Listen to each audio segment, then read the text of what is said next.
Sling touch control 100, and basically what it does is takes the basically everything you can do with the traditional remote through the on-screen interface, and gives you all those features in the touchscreen device itself. So rather than pull up the guide on screen and scroll through the 9,000 channels I have with page down on dish, on my touchscreen remote I can set up filters, which are basically like favorites, and I say, okay, I want to see all of the movies that are on right now.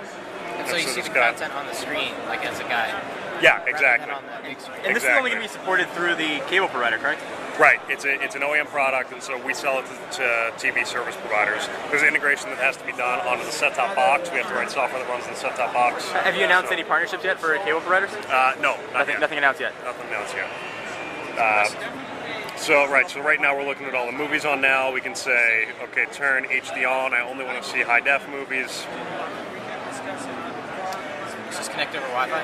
Wi-Fi, yep. What's the size? Which is always a little scary when you're demoing here with Wi-Fi. Oh, yeah. What's the size of the screen? 4.3 And inch. it's a capacitive screen? Capacitive touch, 480 by 272. Take a look around the side of it to see the size of the remote. It's actually very thin.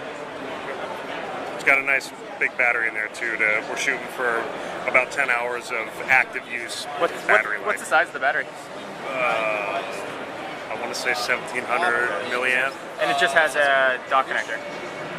Right, yep. You just pop this guy into the dock, and it'll actually, you can use it while it's, it was designed to be able to be easily used while it's charged. If that's the extent of it, frankly, I think it's a waste of time.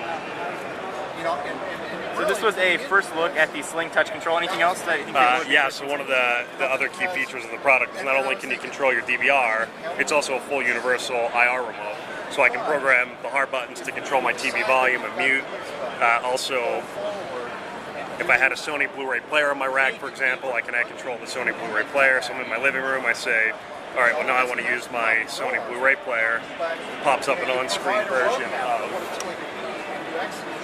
my actual physical Sony remote. Do you program macros to have it do? Not on launch. So it's definitely something that we'll add later on down the road, but on launch we're just going to give you the basic ability to load the different remotes and control them as a single remote. That is very impressive. Thank you very much. Cool. Thanks.